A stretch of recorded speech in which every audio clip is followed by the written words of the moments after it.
Hello, Don in London. It's May 15th. My video is all about recovery from addiction to substance and behaviour. I'm having trouble with my words this morning. No matter. Yes, Don in London, May 15th. My video is all about recovery from addiction to either substance or behaviour. My addictive substance was alcohol.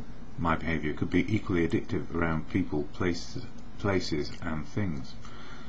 Being in the right place with the right people, doing the right thing, or having the right things. I spent a lifetime, or part of a lifetime, aspiring to be perfect. But I didn't even know I was trying to be perfect. I was just trying to be what I thought you wanted me to be. So I would fit in.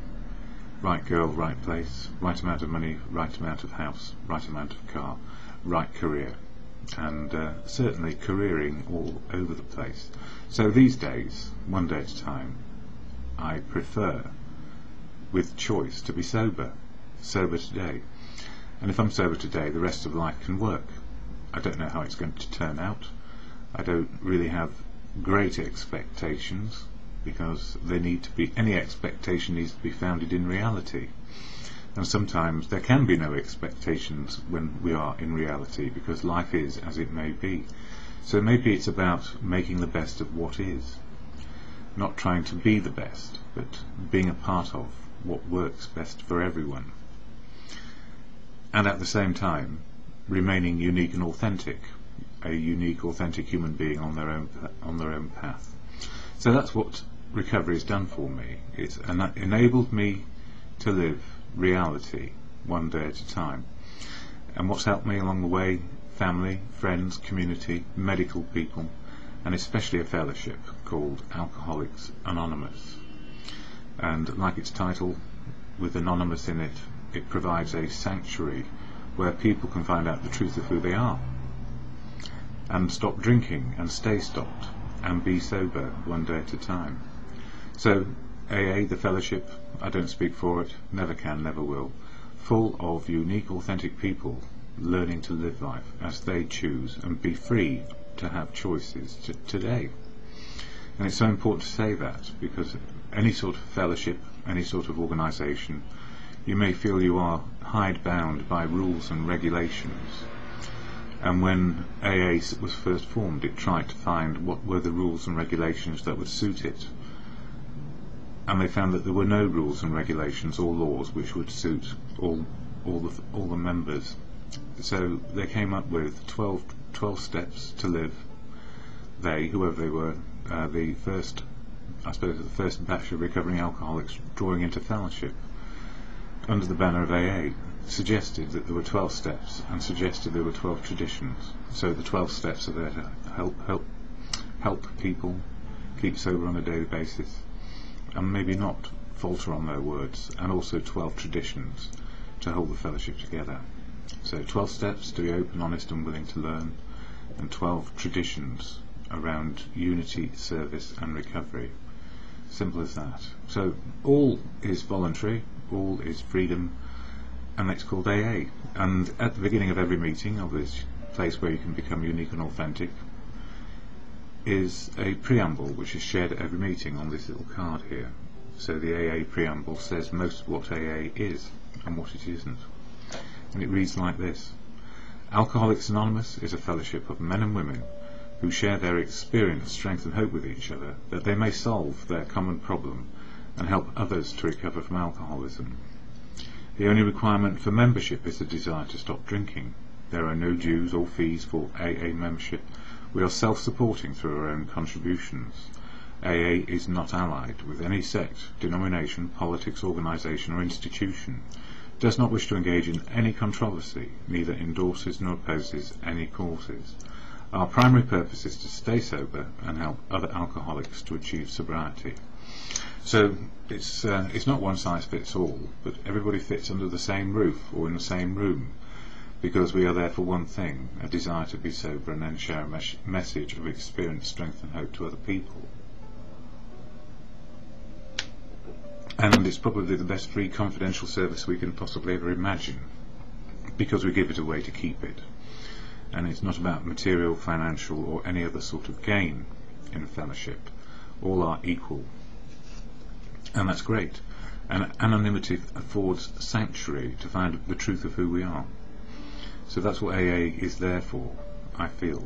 Just one opinion. There may be other opinions out there, much stronger, because people like to be resolute in their understanding. And what I've learned in recovery is that resolutions and absolutes don't necessarily keep us sober.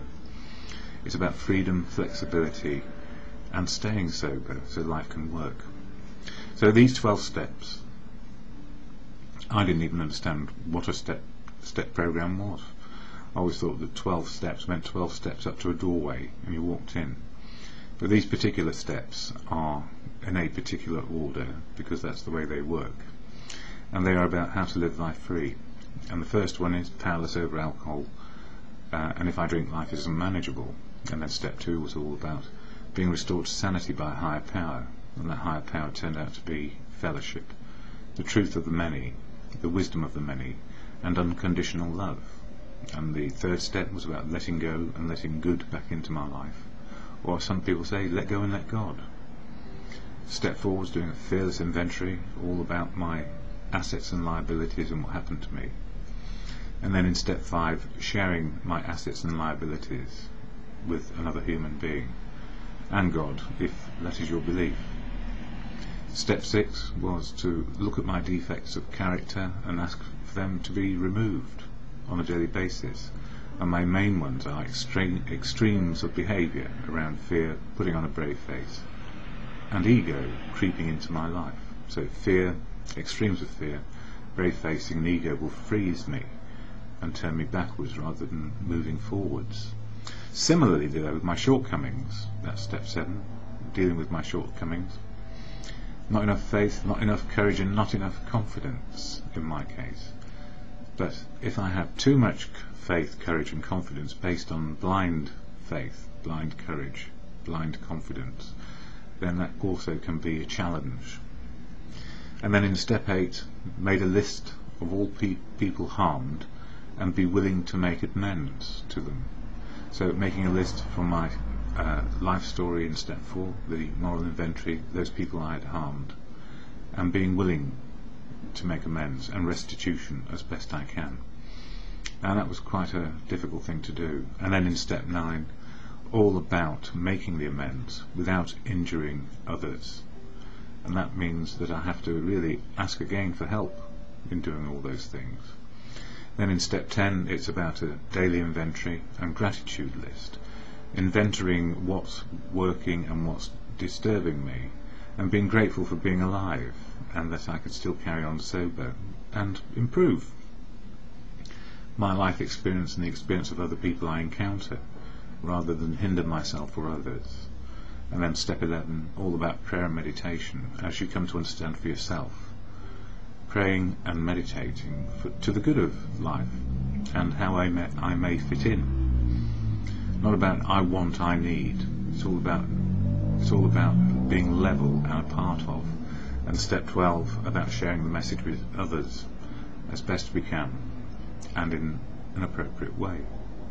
And May for me is all about step 5, which reads exactly on this little card. It reads exactly as, and I'll read it from it because that's the best way. Admitted to God, to ourselves and to another human being the exact nature of our wrongs. So admitted to a higher power, and for me that's truth, love and wisdom, not my opinion or belief, because believe you me, my whole inventory is personal opinion and belief. I then need to get some perspective on it. What is the truth of my story? And by sharing it with God, or admit to God where I've gone wrong, in truth, love and wisdom, and to another human being, provides me with a more easy platform of humility to start learning how to redevelop my life, a bit like pulling down an old building, putting up a new one. I'm in redevelopment every day these days. And the thing about step 5, it's coming out of isolation and starting to tell the truth on a daily basis. What makes us fear, what makes us want to put on a brave face, and what kicks up anger and resentment and our ego, which stops us from learning and puts us back in the past, puts us in the history of where we felt aggrieved, small, hurt, or wanted to be powerful and kill people sometimes in our own heads. Because believe you me, it's very easy to do that.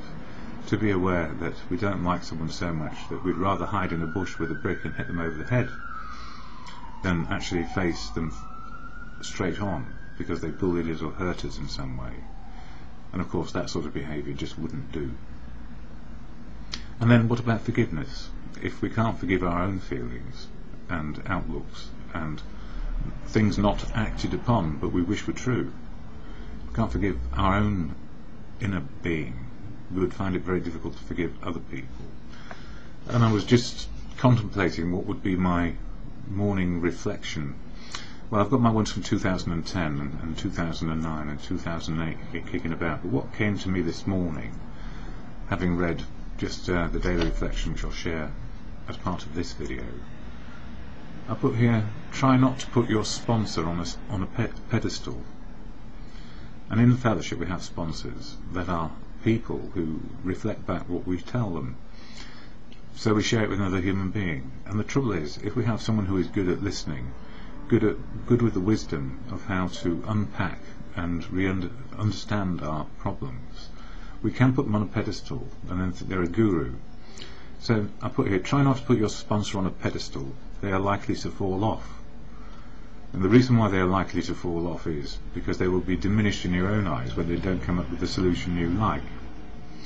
Or if you are on a pedestal judging others, be aware others likely to knock you off your perch. Because if you think, or I think, I have all the answers, we are sorely mistaken. And what I know is that people come to their own conclusions and answers, but require feedback from others in order to get to a conclusion which is going to work. So if someone is looking up to you, look them in the eye. So that's most important. And if you are looking down on someone, best get on your knees and pray. We are all equal today, and best get down on your knees and pray really means we need the humility not to judge other people, but to love people and know that their behaviour can be on or off in terms of outcomes. That we can love people and hate their behaviour because they are just cruel and unpleasant, or love people and love their behaviour because they're absolutely equal and nice and loving to us, and we love them back.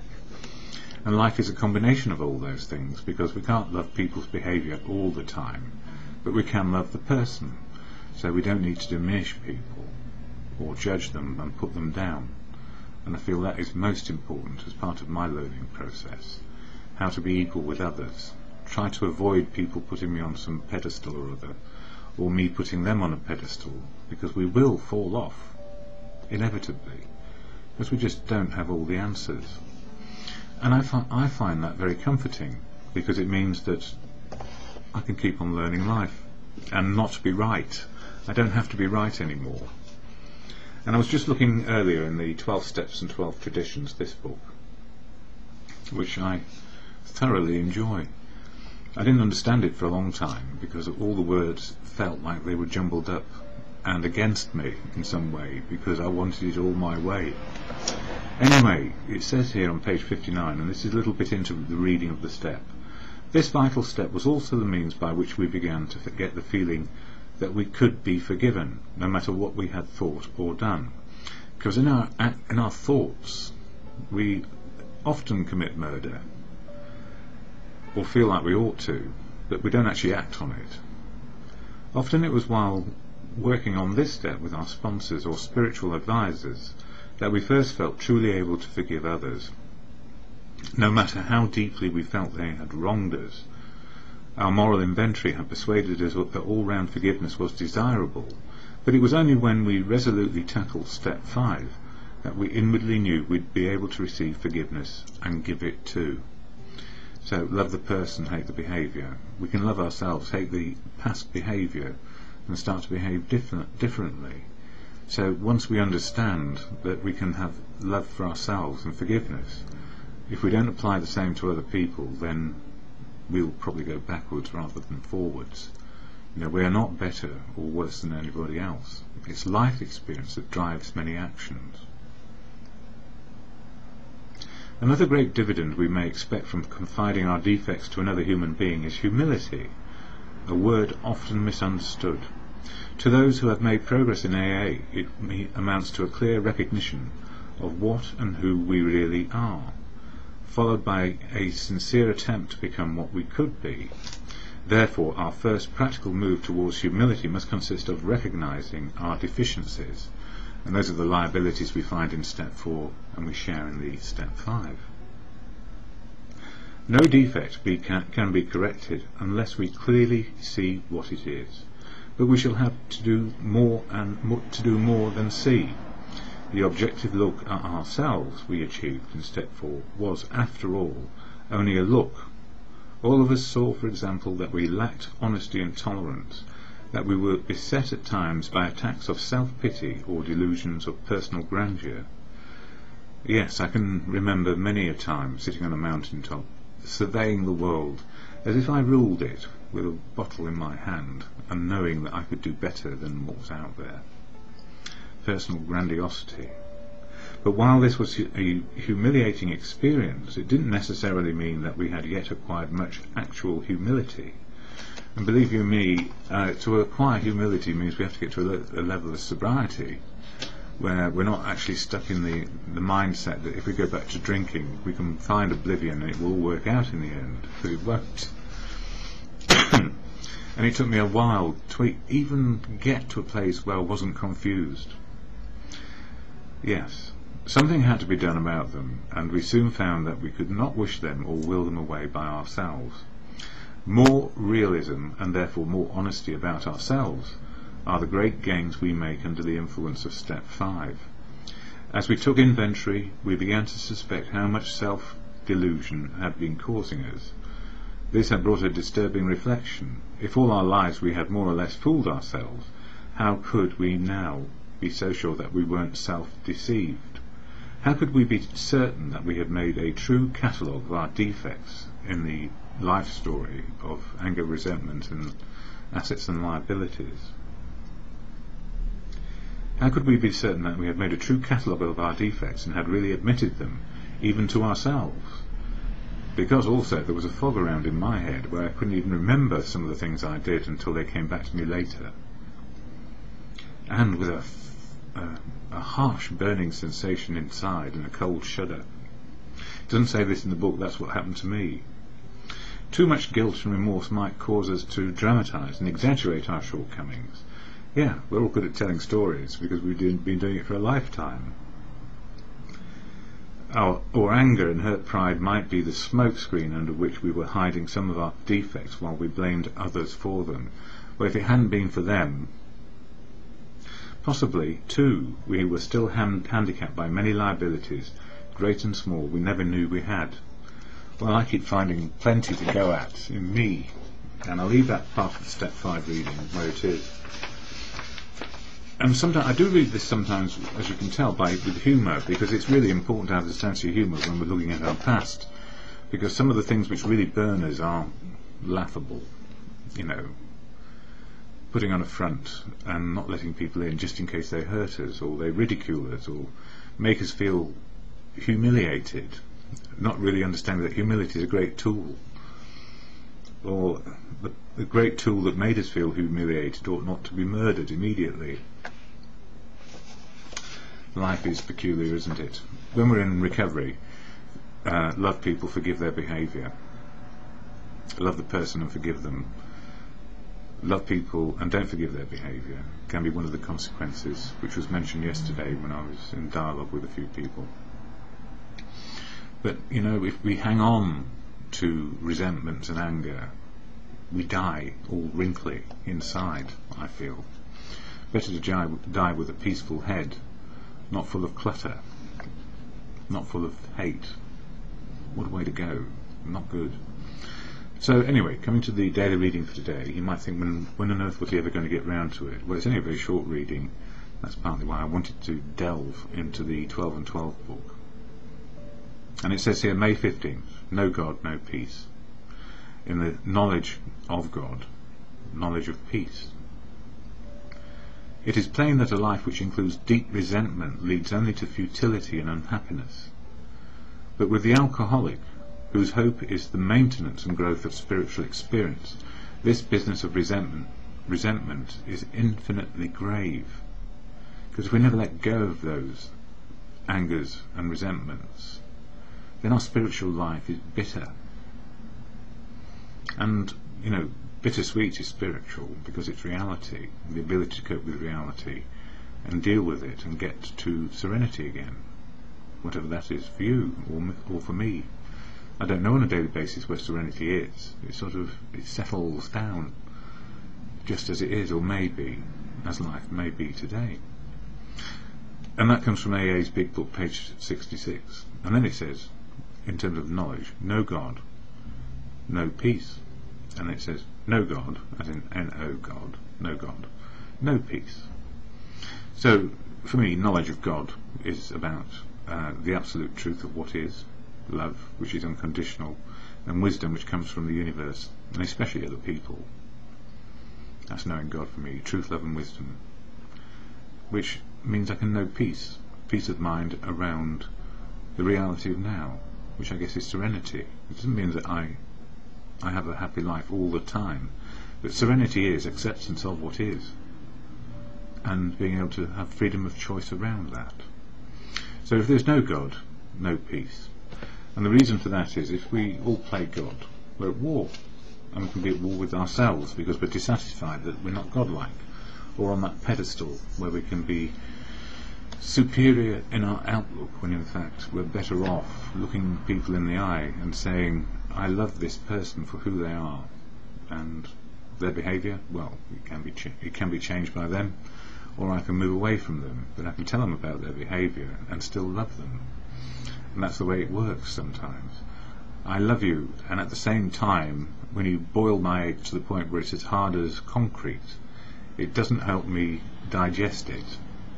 It's a good way of saying, I'm not diminishing you as a person, but can you improve your egg cooking skills, or whatever it might be. It can be very serious things. The Serenity prayer, which helps me to the can do, can't do, and wisdom to know the difference, what I can and cannot do in any given situation. I don't know where it came from, but the version we use in the fellowship, which is a shortened version of another, is very easy to remember. It was after my first 60 or 70 days of sobriety where my head started to clear. To God, or in good conscience, grant me the serenity to accept the things I cannot change, courage to change the things I can, and the wisdom to know the difference, for me, always in the moment, and just for today.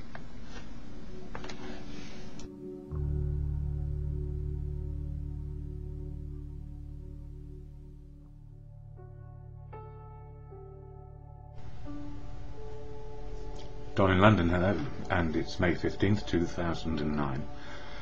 My videos all about recovery from addiction to either substance or behaviour, or maybe addiction to attitudes and behaviour, because we hold on to attitudes and behaviour as if it's grim death sometimes, because we hold to principles, and sometimes our principles can be quite questionable. And I realised in my addictive days, or my addiction days, still can be with other behaviour besides the substance I got hooked on, which was along the way to keep on going on whatever path we choose. And you know what gave me the opportunity to choose which path I was on? In my case, recovery from addiction, my substance, as I say, alcohol, and my behaviour, trying to be perfect and never so, workaholic, relationshipaholic, all those olics. And it's Alcoholics Anonymous. And it's a fellowship which is rooted in spiritual, emotional and physical well-being for people who want to stay away from drink, or stop drinking and stay stopped. But it's only for a day, and the gift is every single day we get another opportunity to see how life can be loved, to love people and have something useful to do. So where am I in all of this today? How do I feel? I was sort of awake very early. If I don't take a rest part of the way through the day, I get very overtired, and that's partly due to the type 1 diabetes. In the last few days I've not been able to do that. I've had to be places and see people. But sometimes it's a gift that I'm very tired today. So it's a knock-on effect. If I don't look after myself on a daily basis, then things accumulate and exhaustion comes in. So that can lead to all sorts of problems on a physical, emotional level. But I'm aware of it today. So Alcoholics Anonymous, it helps me on a daily basis. And we remain unique, authentic people when we go to the fellowship. We are unique and authentic, as in life, everyone is. And the fellowship does one thing, helps to keep us sober, and around that we remain unique, authentic people on our journey in life. And we try to keep it in the day. So the AA preamble I hear most days when I go to a meeting, and Wednesday I did 3 because I was really, really not sure what was going on in my mind. Thursday I got to 1 meeting, and that was in the evening. And Friday today, maybe 2. We'll see how we go. But I've got to watch out and look after myself. So on a daily basis I ask myself, how am I feeling, why, what can I do? How am I spiritually? And that's about being in the moment for me, realising where the truth is, try not to deny anything, and try not to filter out anything to do with the truth. So feelings, spiritual, in the moment, and the physical component, just doing the best I can. And I contend with recovery issues like type 1 diabetes, not from lifestyle, I hasten to add, and also clinical depression, which has been a feature of my life since I was born. Now I've talked to my mother about it. It's very obvious that I wasn't quite in the same place as everybody else. A very fearful person, and trying to put on a brave face, do the best I can, and having a very brittle ego, and no self-esteem, and no confidence, and little faith or little courage. So with those handicaps, it's no wonder I tried to do my best and please people, and try to be whatever you wanted me to be, rather than actually finding out who I am. So the last few years, a bit of understanding about who I may be and am on a daily basis, and everyday changes. So fellowship for me is really important, and when I go to these meetings this preamble is shared, and it goes like this. Alcoholics Anonymous is a fellowship of men and women who share their experience, strength and hope with each other, that they may solve their common problem and help others to recover from alcoholism. The only requirement for membership is a desire to stop drinking. There are no dues or fees for AA membership. We are self-supporting through our own contributions.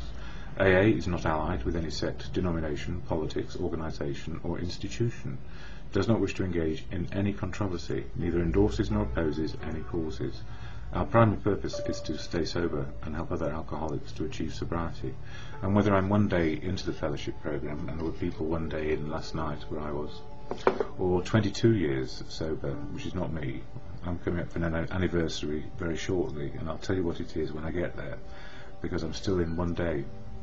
And the gift, if you like, of being in the here and now means I have a fighting chance, well, not even a fighting chance, an opportunity to make good choices based on what I know and what I can do.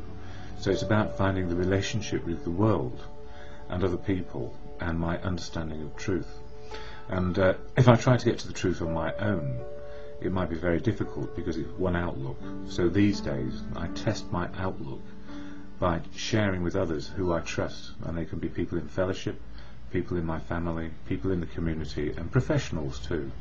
And I had the gift offered me yesterday of a 1-week course on understanding type 1 diabetes. Now, I was first diagnosed some years back, and it was a bit of a shock. It was either diabetes or cancer, and I know one can masquerade as the other, as my sister's partner found out. He died of bowel cancer, and it was manifesting as type 2 diabetes.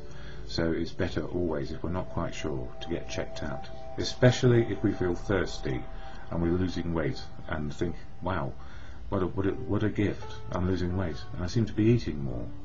And that was me, very, very uncertain, but I was aware quite early on that there was something seriously wrong, and I didn't know what to do about it.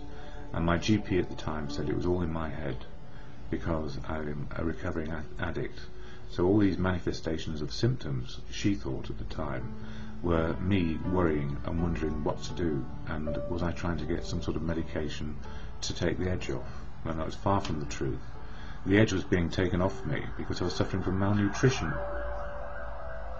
And you know, when we've gone through homeless and fear life, and then get somewhere, a roof over our head, be it a very basic bed and breakfast with mice and rats and people who are using drugs and alcohol, we're grateful to have a roof over our heads and start to make a journey back into recovery. And I don't forget those times. So, mea culpa too. I didn't know I had type 1 diabetes, and I didn't know I was really suffering from malnutrition. I was just very thirsty and getting thin. And I felt it. And the time, some years back, in May, I thought it was my last May and my last spring. So we know intuitively in our heads something is going on, but we don't necessarily know what it is until we share, tell the truth, and get on and make choices based on what we really, really are facing.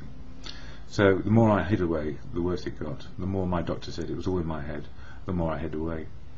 So we learn and we learn and we learn. Be open, be out there, be honest and willing to face what it is, whatever's going on. And, you know, it's all about truth in May. There's 12 steps of action in the action program. Step 5 is all about sharing our fearless moral inventory with other people, or rather one sponsor, and this higher power, good conscience or God. You know, if God is truth, God is love, God works through people, then we're onto a winner, because we can be open, honest and willing. And when we share our deep unhappiness about maybe things we've done in the past, our fearless moral inventory, it is about being fearing less as we go along. And in the Daily Reflections, this book, which is a 12-month, 1 page a day, it's a very short reading actually for May 15th, and it doesn't matter whether you have a concept of God as a man with a white beard floating around on a cloud, or some understanding that it is the absolute consciousness of human beings who provide themselves with a good conscience in many ways, or wherever it came from, nature and providence, doesn't matter. It says here, no God and no peace, and that's knowledge of God, knowledge of peace for me. It is plain that a life which includes deep resentment leads only to futility and unhappiness, but with the alcoholic, whose hope is the maintenance and growth of a spiritual experience, this business of resentment is infinitely grave. And that comes from AA's Big Book, page 66. And then it says, to know God is to know peace. Know God, know peace.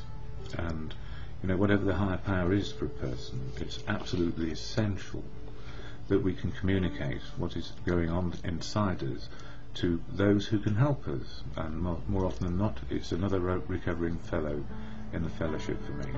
There are so many ways to be sober. I found AA keeps me on track, one day at a time, trying to be open, honest and willing, trying to do a bit of service, be in the fellowship with unity and recovery, and knowing that it's only for a day. So the Serenity prayer, to good conscience or to God, granting me the serenity to accept the things I cannot change, courage to change the things I can, and the wisdom to know the difference. It's simply just one day, and then we can start over, another and another, just gently.